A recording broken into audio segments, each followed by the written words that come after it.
Okay. Uncle Lem had lived down in, I believe he lived in Columbus, Georgia. Uncle Lim, so he would have been a Yerby. He was a Yerby. Uncle Lem lived, I don't know whether it's Columbus, Georgia or someplace, but anyhow, it was right there in the North Carolina line, Georgia line. And when the Second World War came along, he, who had been a merchant, I think, and a failing merchant, or maybe he was a traveling salesman or something, I don't know what the hell he was. But anyhow, he got the concession to sell candy, ice cream, and supply the post commissaries with soft drinks, Coca-Cola, stuff like that, candy, cigarettes, and all that, at this enormous fort, training fort, Benning, Georgia, I think it was, something like that, where hundreds of thousands of people went through training, and while there, drank the Coca-Cola that Uncle Lem provided, and ate his candy and all that, and he became a millionaire. Lo and behold, Uncle Lem was suddenly a millionaire. Now, having become a millionaire, he decided that he would remarry, and maybe he'd remarried first. And he remarried one of the most handsome women I've ever seen in my life. She was an extremely striking woman, beautiful, handsome, and all that. How? Just good looking. Just damn good looking, and she wore her clothes well, and she carried herself with great poise and everything. Tall or dark or? Rather tall, and she was blondish, but not real bright blonde. When I knew her, she was sort of a platinum. Nothing inelegant about her. She was in extremely good taste. He was tall, thin, with a comical look on his face at all times. Why? Because he was always doing up to some sort of mischievousness. Like particularly what? with ladies. Oh. He would say, "Honey, your petticoat is showing." And she'd say, "It is? Where is it?" He says, "It's a little higher on your leg, I believe." You know, and, "Oh, what lovely leg you have," he would say to her. She said, "Lamb, for heaven's sake." Things like that. Well, anyhow, lo and behold, Uncle Lem had become a millionaire. At least he was said to be, and I believe it's quite true. But it was also said that his wife, that they were now moving in the highest circles of society in Columbus, Georgia, but they were known as the biggest snobs in the city. And the reason they were the biggest snobs is because she never answered any invitations. Never sent thank you letters, never did. She just showed up with gifts and things. The reason she never did that was that she couldn't read or write. She was totally illiterate. She was a beautiful woman, and this was her second marriage, by the way. Do you not remember her name? No, I don't remember her name. The first wife I remember just very vaguely. I could have been over 8 or 9 years old when I saw her. Okay. Just before rheumatic fever, I don't remember. I saw this woman only at my grandmother's burial in North Carolina. The only time in my life I've ever been to Raleigh was when my grandmother was buried. Mm-hmm. And I remember very little about that. How old were you? It was after the Second World War, but not much. Probably 47, 48, somewhere along in there. Were you in your 20s? Mm-hmm. Okay, now we were talking about Uncle Lem. Now, Uncle Lem had a very good sense of humor, too. And my mother, after the funeral of my grandmother, my mother wanted to send him some presents and things, so she sent him a ham or something. I guess the ham was sent probably, it was one of the hams that we cured ourselves, I believe, here in Melbourne. I guess it was sent probably about, I think it was sent for a Christmas present. And then about next Thanksgiving, we got a letter from Uncle Lem. He was saying that ham was so good that we had it for Easter and ate up every bit of it. And right after the meal, I said to so-and-so, his wife, you know, "I'm going to go in the other room there and sit me right down and write a letter saying thank you." And so here it is, thank you. And of course, this was 6 months later, 8 months later. It was so good I had to tell you right away. And that's the way he was always joking, using irony and things of that sort. You know, that was typical of the people in that family. What happened to his millions? I have no idea. No, he wasn't. That had nothing to do with me, you know. Did he ever give your mother No, of course not. presents? No, of course not. That's, so far as I know, that's the last time she ever saw him, and I expect it was. There was no that family. They weren't close. They're siblings. They never exchanged letters or anything. No. No. Not like the Lamans. Absolutely not. They weren't isolated up in the mountains the way the Lamans were, you see. Nor were they letter-writing Protestants the way the Lamans were. What were they? Right. Were they Presbyterian? Baptists, if they were anything. But they weren't held for leather anything. And all right, now I've told you about my... I'm not sure but what his name wasn't Brown. It may have been Samuel Brown. Who? The one that was so old. Oh. That walked through. It may have been Samuel Meredith Brown, or Samuel Brown Meredith, or something like that. The one that was so old when my Aunt Carrie got married and he walked to her wedding. All right, now, Carrie had 2 children. One of them, the first one, there was just something wrong with him, whether he was feeble-minded or what, I don't know. But he never did do anything in his life except be a cab driver up in City, Washington, I think. And sit around most of the time drinking beer. He was sort of like a good old country boy, but of the city pool room type. And his name? I don't remember his name. He was Uncle my first Francis's brother? Was he Uncle Francis's brother? No, he was my mother's nephew. My mother had another niece. From Carrie? Yeah, Carrie had 2 children. And the other one was Evelyn. Evelyn was a terrific stenographer. But my grandmother, by the time my grandfather died, weighed about 250 pounds. My Carrie, who was known as Sister Carrie some of the time. Carrie, by the time my mother was married, must have weighed 225 or 30 pounds.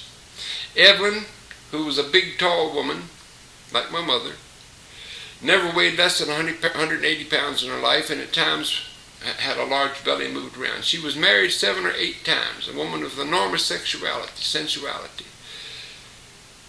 She had children, one of whom, the woman, is a manic depressive, in and out of hospitals at all times. One of her children, one of her daughters. I was there for the birth of that daughter.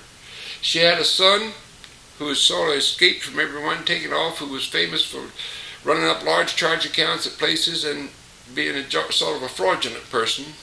And my brother and I had to go down to Stanton one time and collect all the stuff we could from a house that he had rented there from a guy named Olin Thomas, and he never had bothered to pay the rent. He paid a year's lease on it. They thought he was a millionaire or something, and it turned out he was nothing, And then we found bills, charge account bills from charge here and charge there, and Panama hats and linen suits, and good God, he was an electrician who at that time was working at what was called the Vepco project up in... And that was Carrie's grandson? Carrie's grandson, Evelyn's son. Do you know Carrie? I think his name may have been Daniel, but I'm not sure. Do you know Carrie? Brother can tell you. Carrie's dead now. Carrie's last name when she married? Huh? Do you know what her name was when she married? Who she married? Where she lived? Carrie... She married a man named Frank who was a bricklayer, and he was a hell of a nice guy.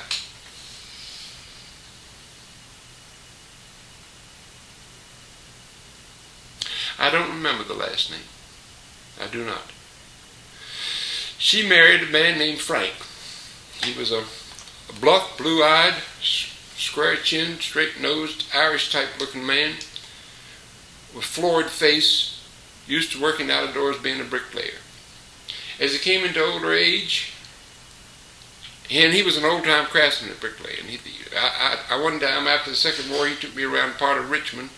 I was down there at the time working, trying to make quit school. I was all screwed up. They had to get me out of school, and I was trying to work. And he took me around, showed me various houses, showing me what sloppy brickwork. He looked at this. He said, "Look at that. That's no good." He said, "I hit it with my heel. I knocked the window." And I said, "Go ahead." He said, "No, they come soon." He said, "No good, no good." Everywhere he goes, he said, "Nothing's good."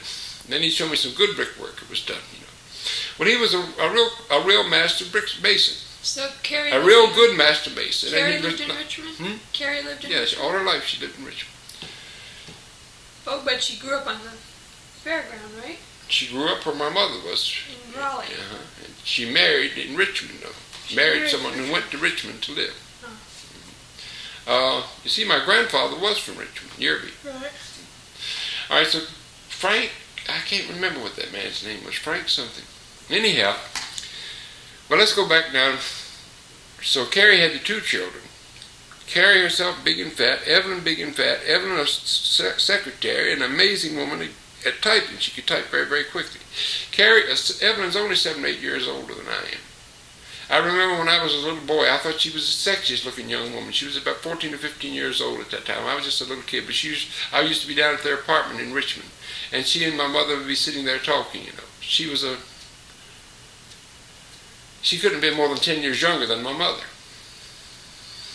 And, well, I guess she was 11, 12 years younger than my mother, but they were more or less the same sort of thing.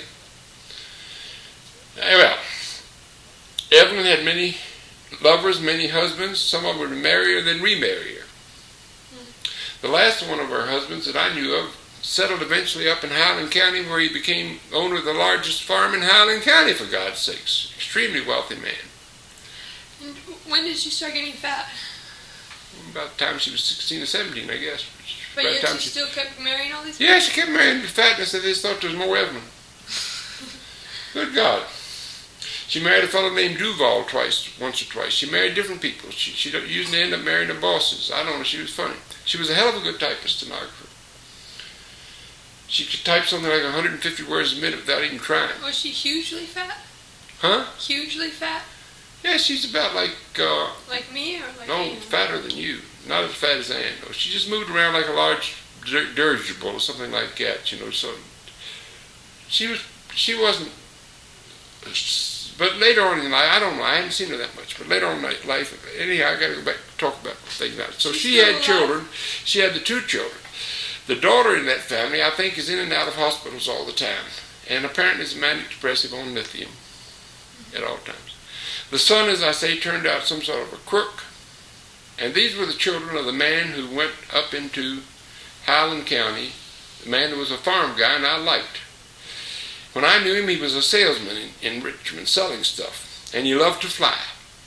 And he took me up in his pipe-up airplane 2 or 3 times.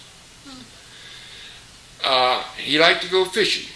And Evelyn, who was always trying to be meaner and nasty, those women, she would just try to be mean and nasty. And she would say, now don't you dare to go hunting or something like that. I'll have the baby while you're gone. He said, no, you won't. You'll wait till I come back. And by that time, she'd already been labor, but she wouldn't tell him. She'd just tell me after he got off to go hunt. She said, now you just take me to the hospital, Alma, because I'm about to have my baby. Instead, she and I went to a movie. And in the movie, she began to go into labor. I had to take her to the hospital. And so her husband wasn't there, and she had something against him the rest of his life. You know, she was always trying to do things like that. Well, her little boy, whose name I think was David. Daniel? David or Daniel? I think it's David. And if I could remember Evelyn's husband's name now, I would remember.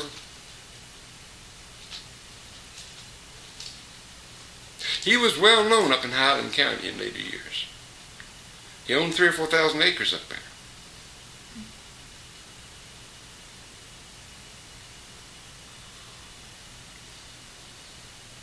I cannot remember his name at all. Annie can tell us. She knew them better than I do. Chuck did too. See, I was gone. Well, anyhow, both children turned out more or less disasters in that family. Whether there are any grandchildren, how they are, I don't know. Is Evelyn dead? No, Evelyn's still alive. She is? Yeah, she's alive down in Richmond. And if you go to talk to something like that, act like you don't know anything, because I may be mistaken about everything. You know. Uh-huh. But you don't know her last name? But Annie and Uncle Chuck would. I guess. I don't know. I really don't know. I don't know where she is or anything. But I know she's alive. And apparently in pretty good health and working part-time, even though she's retired. I'll think of her husband's name after a while. It seems to me it started with an O. And she was Carrie's daughter. Carrie's daughter. Carrie's son turned out very badly. He was feeble-minded or something. It's hard to say. As for Frank, her husband, Frank went on doing bricklaying, and he was not afraid of heights, so he often had very high jobs to work on. Building smokestacks that would go up 25 or 30 stories, for example. And then he also had the jobs of repairing those things, because younger men were afraid to go up to those heights. By that time, he'd gotten pretty deaf. And one day, he had a job down in Richmond on a very high smokestack, and when he returned from a job in the afternoon, He had to got in his car and was driving across the railroad yards, C&O railroad yards. Is it not recording? It's recording. I just adjust it now and then. He was driving across the C&O railroad yards when a train ran over him and killed him. Oh. And the reason it killed him was he was deaf. He couldn't hear the whistle. They said they whistled at him till he was within 5 feet of him. And he just sat there. He didn't hear it. He couldn't hear that at all. He couldn't hear anything. And when was that? It's when he died. I don't know. It was after probably about 1949, 50, 51, 52. I don't know what his name, when it was. They lived in a little brick house in the northern part of Richmond. I've forgotten where.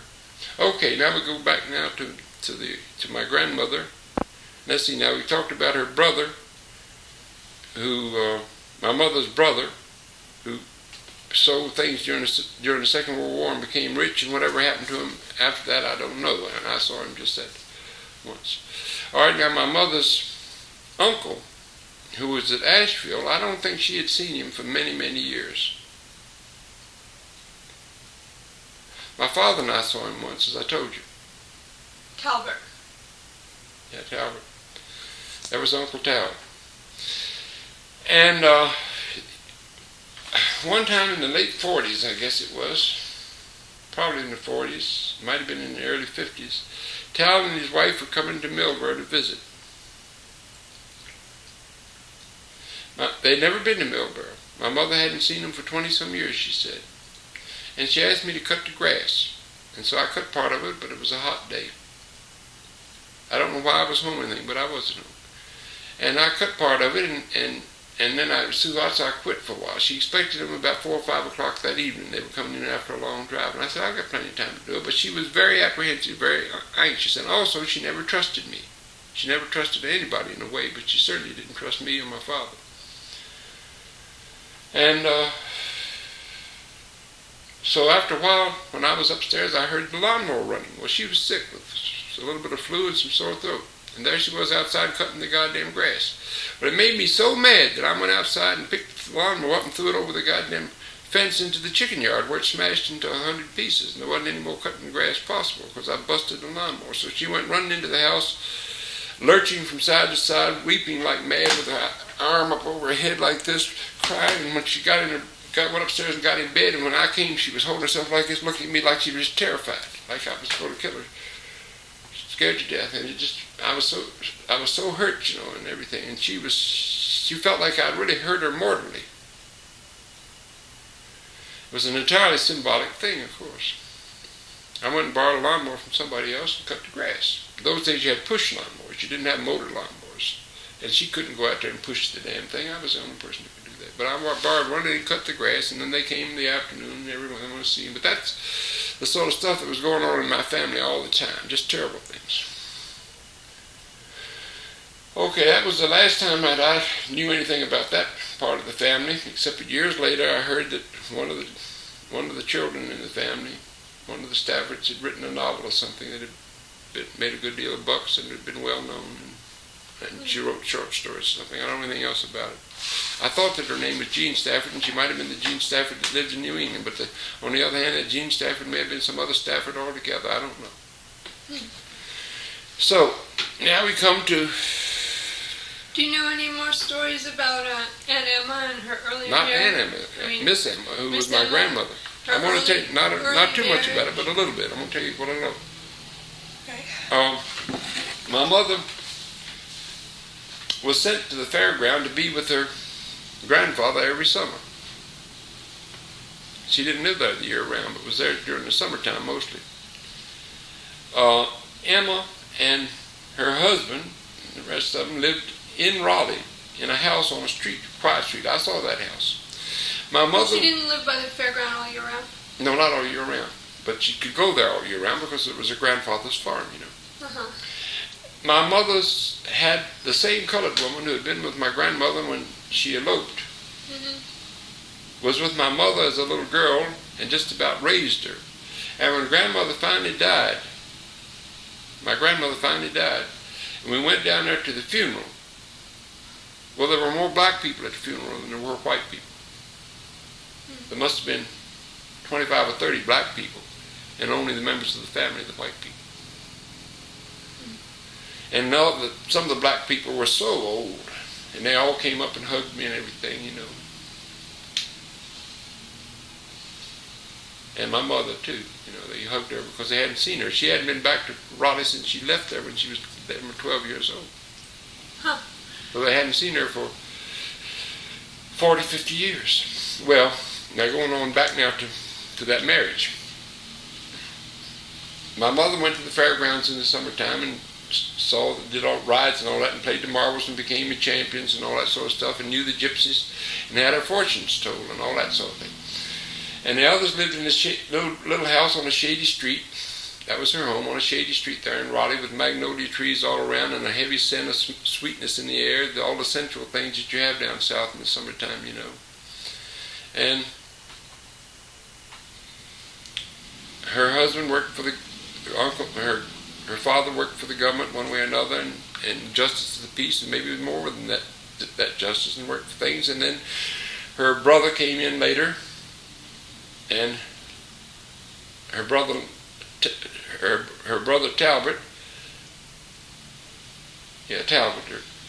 uncle Talbot, I guess it was. I don't know. I guess it was her uncle Talbot. And he worked for the government. Then he went out there and became a golf pro and stuff in Nashville. And it seems to me he had sort of a society marriage, but I don't remember for sure. But some of those women that were society women down there struck me as being awfully odd characters. Well,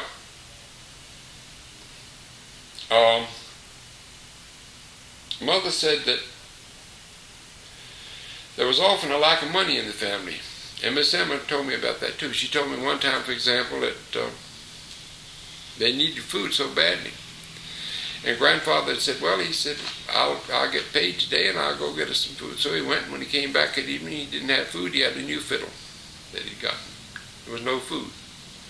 He said, well, we don't have anything to eat, but at least we can sing and have a good time. So he played the fiddle, and they all sat around and had a wonderful time. Then another time, under somewhat the same circumstances, he went out to get food, and that time he came back with no food, but an encyclopedia, new encyclopedia. And that time she was very mad. She said, well, I went and got some food for us myself. And he said, fine, we'll have dinner. And what it was hot water with ketchup in it. And he always had money enough for his liquor and for his friends, apparently. And the pictures I have of him, the picture I remember of him is of a man with a great walrus mustache and sort of white hair, baldish sort of face, big nose, steel-rimmed, rather large glasses, sitting at a large roll-top desk in a white shirt with things holding his sleeves up out of his work, looking over like this. That was my grandfather, Frank Irby. Roll-top desk full of papers and things. He bought this piano for my mother as a present. And then when he died, when she was 12 years old, he died of cirrhosis of the liver, which is what you get from alcoholism, you know. And he left apparently many, many thousands of dollars of debts that were suddenly there with no one to pay them. So that was why they all had to get out. The house had to be sold, and this, that, and the other had to be done to try to collect some money. And there was Miss Emma with my mother, that was the only child that she had at that time. The others were already married? They're already grown up and gone. Mm-hmm. But she had my mother. It was about 1915 or 16. Mm-hmm. The Second World War was on. She needed to get work. Her husband had been a master mason. That is, it belonged to the Masonic order. He was a fraternal thing. And so also her family, and she'd always belonged to the Order of the Eastern Star. What's that? It's a bunch of women who are Masons also. It's the women's Masons business. Their husbands or their fathers or something have to be Masons for them to get into it. Huh? Well, some of these friends of hers who were Masons, and they were wealthy people in Richmond, tried to figure out something to do to get Miss Emma Yerby to do. And they didn't know what in the world to get her to do. Because she didn't know how to do anything except keep house. She knew how to run a household. It's not keep house herself. She couldn't clean or cook very much herself. She's one of the world's worst cooks, but she was terrific with servants, which she'd always had, you know. Mm-hmm. So they got her a job at a hospital in Richmond, which was called the Home for Incurables. It was a hospital for the people who would never get well, who were crippled and all. And so there my mother went to live when she was about 13 or 14 years old. I think my mother at that time had 1 year away from school at prep school. And then she had to go to Richmond to live, as her mother working as in a white starched uniform, moving around, white hair, great huge fat arms and everything, 250 pounds, running a hospital. Suddenly she was the head of the hospital, director of the Home for Incurables, superintendent of the Home for Incurables. And it was there that my father, attending medical school, came to live, to have a room in return and meals in return for looking after the old folks. And there he met my mother when she was 16 or 17 years old. Oh, really? She was that young? Yes. And they were married when she was 20. So he knew her all those years? Hmm? He knew her a lot of years? Not a lot of years, but he was a junior when he met her, probably. He became a senior. Then, at the time of his graduation, he had spinal meningitis. Mm-hmm. And they weren't married yet, but she nursed him through that there at the Home for Incurables. And from there, he went to the hospital up here in Catawba, that was at that time a hospital for people with tuberculosis, and he went there just to recuperate. That's where he did his internship, to recuperate in bed. But that's where he also contracted tuberculosis after having spinal meningitis. And they were married eventually, when she was 20, but he had met her probably when she was about 16. And he had met because her mother was the director. Well, now, by working there at the Home for Incurables, she made money to pay off her husband's debts. Mm-hmm. And he gave her a room and board, place to live, you know. Mm-hmm. And it was there that my mother went to high school, not anymore to prep school, but went to John Marshall High School and became the all-Richmond basketball player. And general athlete, and all sorts of stuff, and fell in love with my father and wrote all sorts of things about him, what a nice fellow he was in her little journal she kept there, how much she loved him, her doc and all. And there used to be all sorts of pictures of them together at the Home for Incurables and all. My very first memory, is the smell of boxwood as I am down on my hands and knees in little weensy biddly baby Waby, still in diapers, smelling boxwood underneath some of the boxwoods at the Home for Incurables. And I look up, and there's one of the people that works there, a colored fella, looking at me and smiling, holding out his hand for me to grab his finger so he can pull me back out from underneath the boxwood. And that smell is my first recollection. I was just a little baby then. Now, I've been trying to tell you that it seems to me that the manic depressive strain and of that type of thing, along with the talent that goes with it, but not the brains, just the talent, was in my mother's side of the family, who were bright people and talented people, I think, often. Talented in music and talented in writing, with that kind of talent. Do you know anything? But in my father's family, I think they ran just pure brain power. This absolute computer-type brains that could brain like hell, but at the same time, I think they ran under a streak of pure psychotic insanity that was not manic depressive at all, but that was often just plain schizophrenic, paranoia.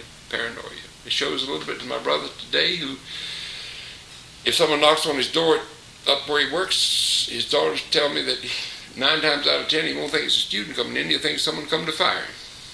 And that happened day in, day in, though he's worked there 30 years, and he's the absolute, only 1 more year to go till he quits. This recent incident he had with his eyes probably reinforces paranoia one hell of a lot.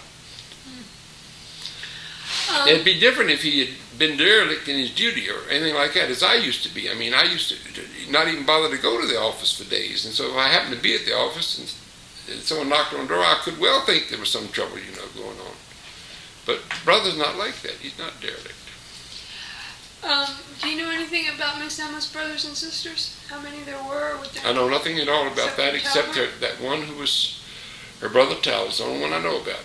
Whether there were others, I'm sure, but I don't know anything about them. I know nothing about any more of the family than that. And I told you about the old fellow that came walking. Mm-hmm. I know that, and I don't know that my mother was. The gypsies foresaw my grandfather's death.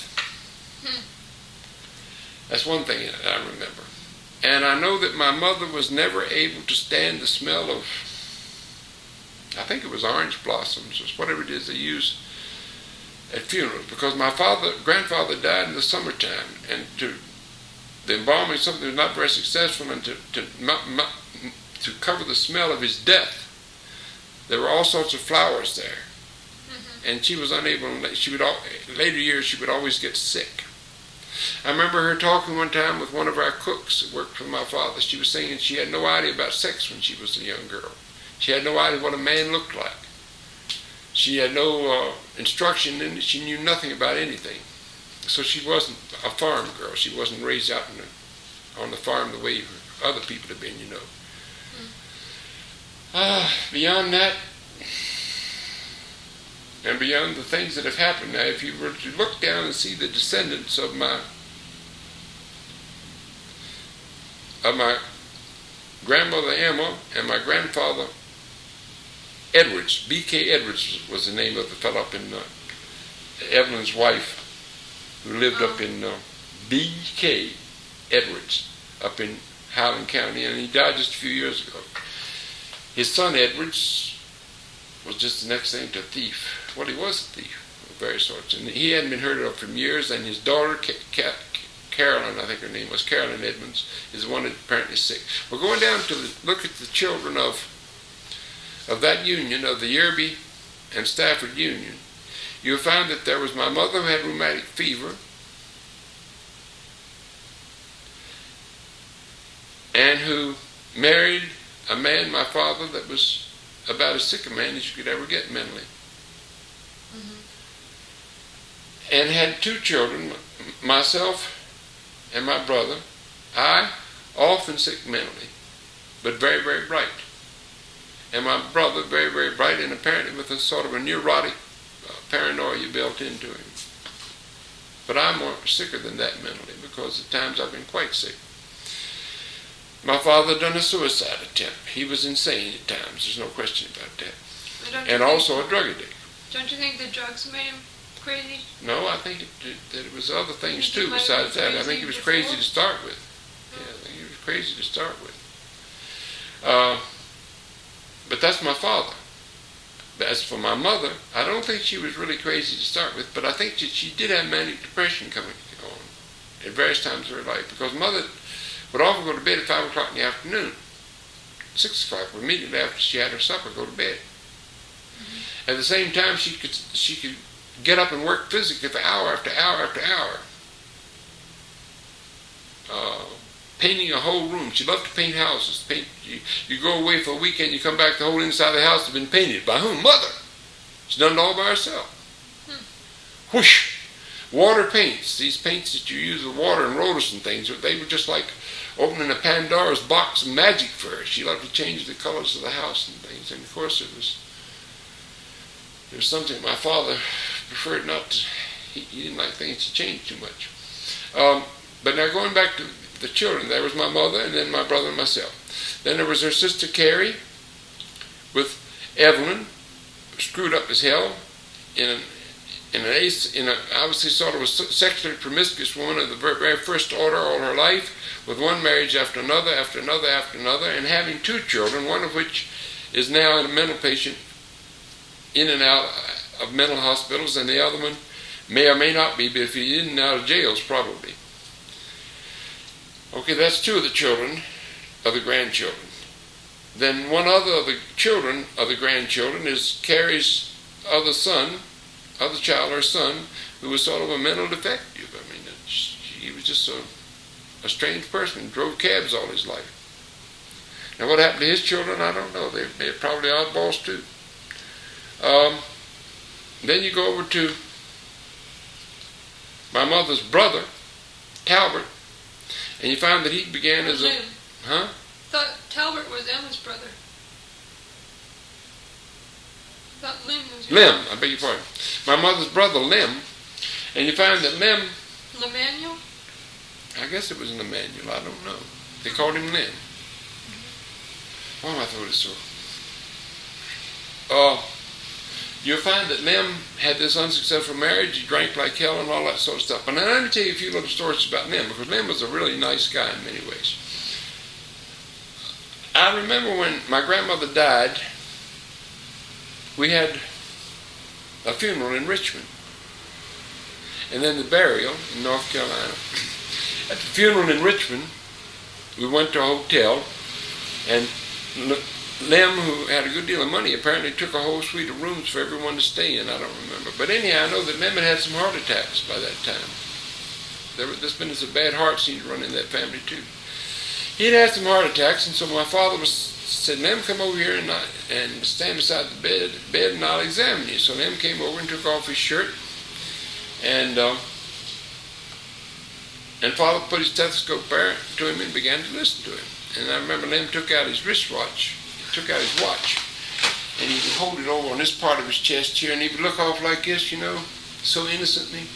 They'd be holding the watch here and here, and the father's moving the thing right here and here, and then moving the watch here and here and here. You would think the person that would remind you of exactly would be this black comic on television. What's his name? Arsenio Hall? What? I don't know.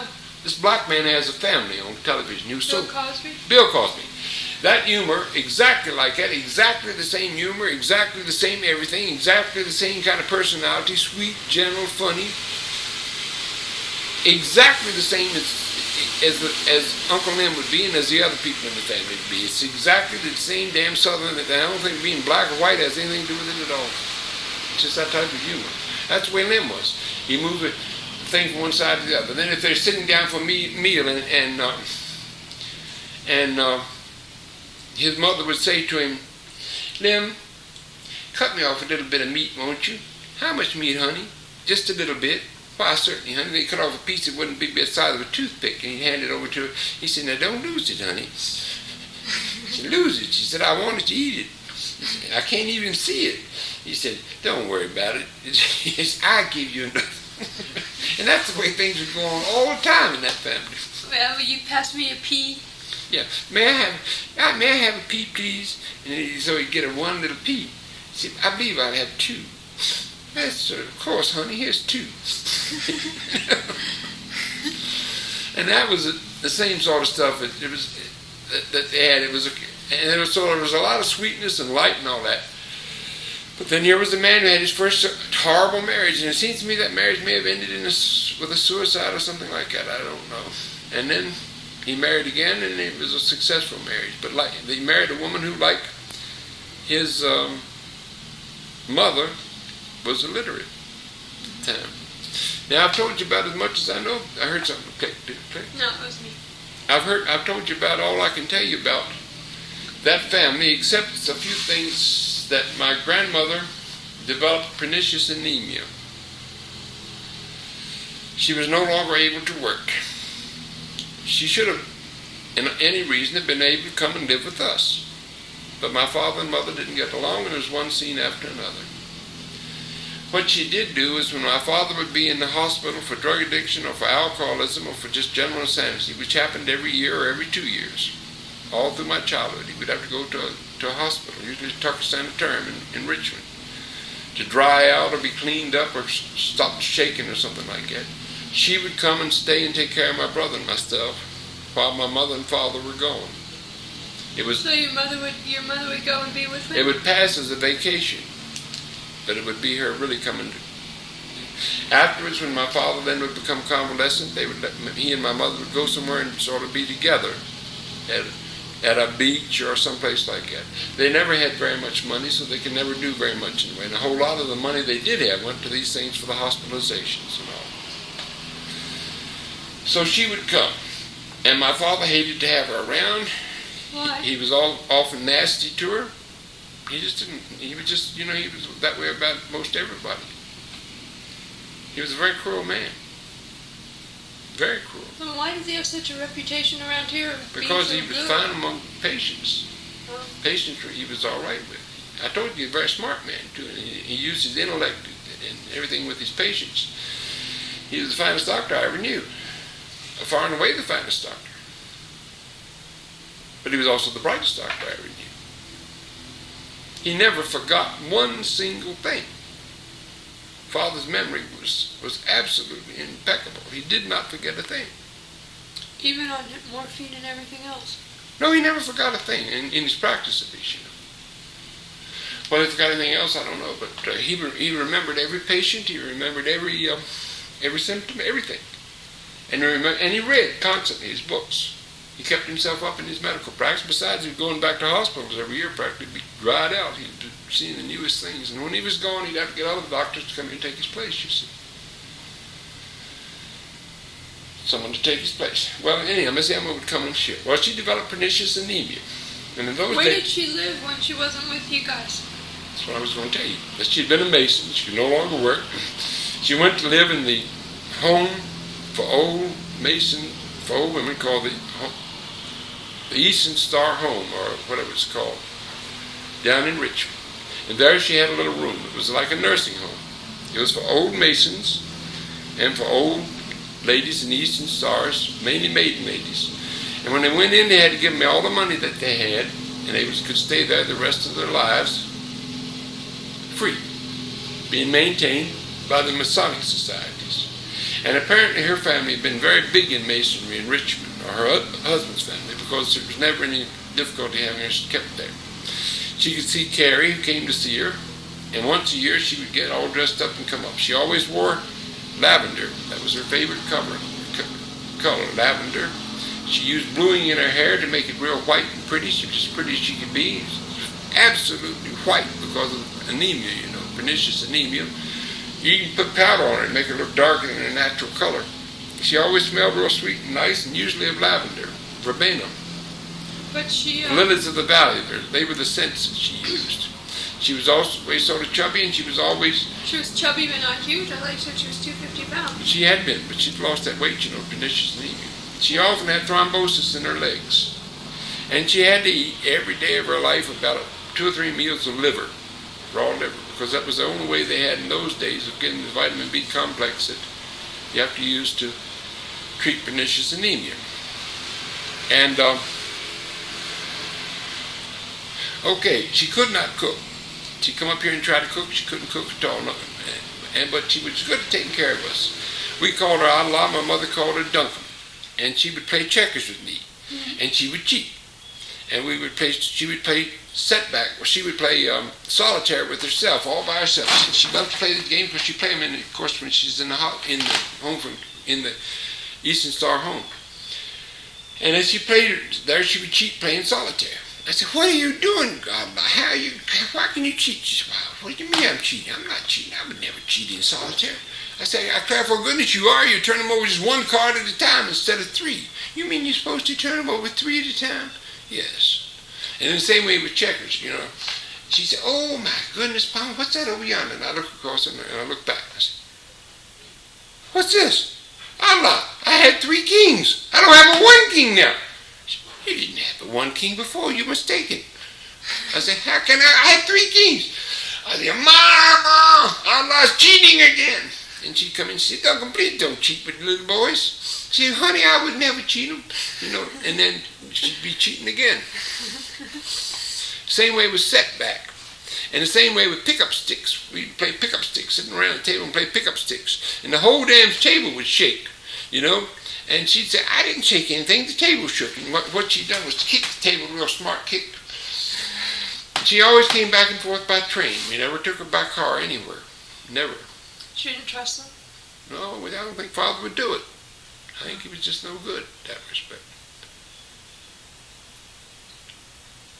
I think she was disapproving of him in many ways, and I'm sure she was. I don't know. Well, she must have been if they had a real rocky marriage. My mother and father? I mean, she knew the kind of things Oh, that yeah, went on. she knew. She couldn't have. She was a very messed up marriage. Everyone was messed up. But the main thing was that Father wouldn't give Mother any money to send to her mother. My father would never give my mother any money. None. No money. She had to make her own clothes. He would never buy her any clothes. She had to make her coats. Well, how did she feed the house and... Well, he would give her money for the house. things, saying, well, she bought things on credit and he paid the bills, you see. But she was just a very poor person. When he finally died, she had, then for the first time in her life, she had enough money to buy herself some clothes and some other things. But before then, it was very rough. Well, now I think I've told you about all I know about, except that my grandmother would come by train. She would come up here and we'd get off the 5 o'clock train in the afternoon, number 47, that came from Richmond. And there she'd be. She'd ridden the train all day. And then she'd come up to the house, and then she'd be there. And then when she went back, she would go on the train and left about 7:30, 8 o'clock in the morning. I think it was, I forgot what it was called, number 4 maybe, number 6, something like that. And we'd have to be down at the station, and the train would stop, and she'd get up on the train and go back to Richmond. Okay, now, but you know a little bit about my mother's family, about as much really as I know, in a way. Well, I have a few clues. Huh? I have a few clues now. What do you mean, you go find things? Mm-hmm. I don't know, you can find things. Well, maybe I can find it.